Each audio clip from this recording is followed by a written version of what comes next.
kehidupan sehari-hari dan juga ada nilai-nilainya. Ya, sekarang kita sebelum masuk ke pelajaran hari ini, pelajaran selanjutnya, kita di absen dulu ya. Ya. Hadi, Askia, Asyik, Azizatul, ya, Enci, Pak semuanya. Materi yang Ibu sampaikan minggu kemarin itu sudah diterapkan belum di kehidupan sehari-hari?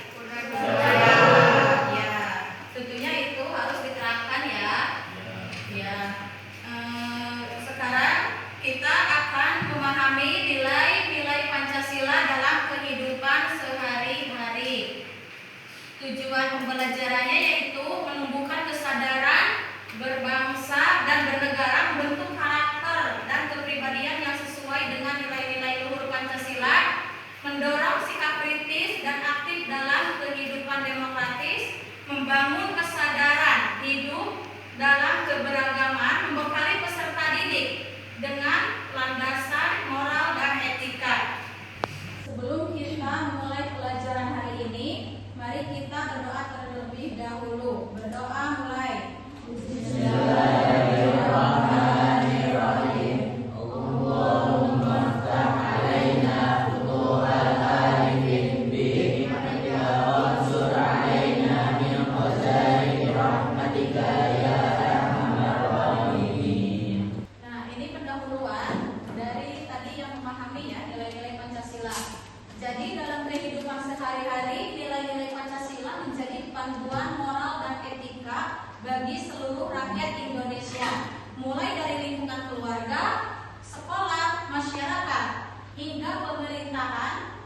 Penerapan nilai-nilai Pancasila sangat diperlukan untuk menciptakan kehidupan yang harmonis, adil, dan bermartabat. Oleh karena itu, pemahaman dan pengamalan nilai-nilai Pancasila harus ditanamkan dan dikembangkan, khususnya di tengah tantangan zaman yang terus berubah. Selanjutnya, definisi Pancasila. Pancasila adalah dasar negara Republik Indonesia yang terdiri dari 5 sila atau prinsip dasar yang menjadi panduan dalam kehidupan berbangsa dan bernegara. Kata Pancasila berasal dari bahasa Sanskerta, yaitu panca yang berarti 5 dan sila yang berarti prinsip atau asas. Dengan demikian Pancasila berarti 5 prinsip dasar. Ya. Ini ada sila ke-1, yaitu simbolnya bintang, ketuhanan yang Maha Esa. Pengakuan dan keyakinan bahwa Tuhan adalah pencipta alam semesta yang tinggal, yang menjadi sumber segala kebaikan dan kebenaran.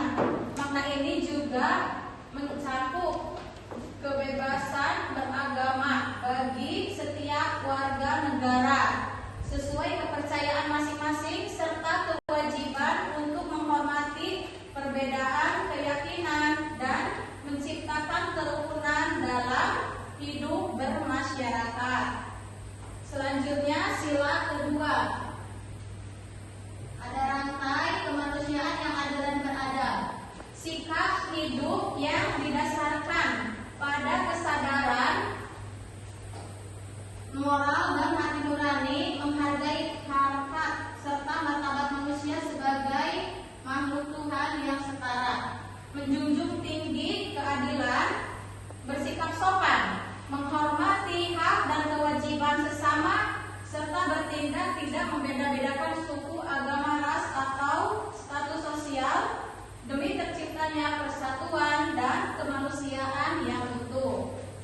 Selanjutnya, sila ketiga, pohon beringin, Persatuan Indonesia. Nah, ini kesediaan untuk menerima dan menyatukan keberagaman masyarakat, suku, agama, budaya dalam satu wadah ketuhanan bangsa dan wilayah demi mencapai tujuan bersama, yakni kehidupan yang merdeka, berdaulat, adil dan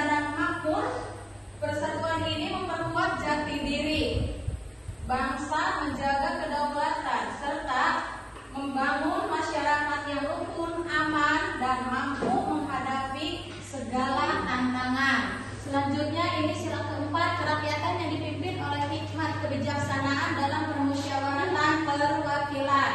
Kedaulatan tertinggi ada pada rakyat dan kekuasaan dijalankan secara bijaksana melalui musyawarah yang mengutamakan kepentingan bersama demi mufakat dengan melibatkan partisipasi rakyat melalui wakil-wakilnya. Kekuatan terletak pada pemikiran yang sehat, bertanggung jawab, dan didorong oleh itikad baik untuk mencapai keputusan yang adil dan terbuka. Selanjutnya itu sila kelima, keadilan sosial bagi seluruh rakyat Indonesia.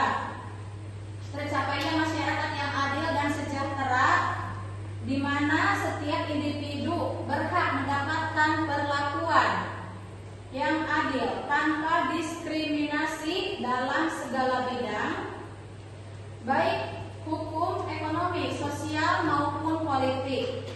Ini berarti adanya pemerataan hak dan kewajiban, jaminan hidup yang layak, serta penegakan hukum yang mencerminkan semangat keadilan sosial bukan sekedar individu.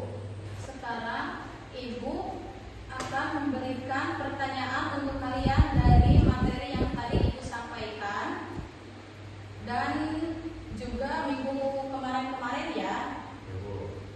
Yang pertama, mengapa Pancasila penting dijadikan sebagai dasar negara dan pandangan hidup bangsa Indonesia?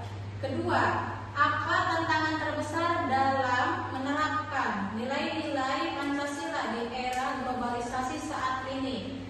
Tiga, apakah kamu pernah melihat contoh pelanggaran terhadap nilai-nilai Pancasila?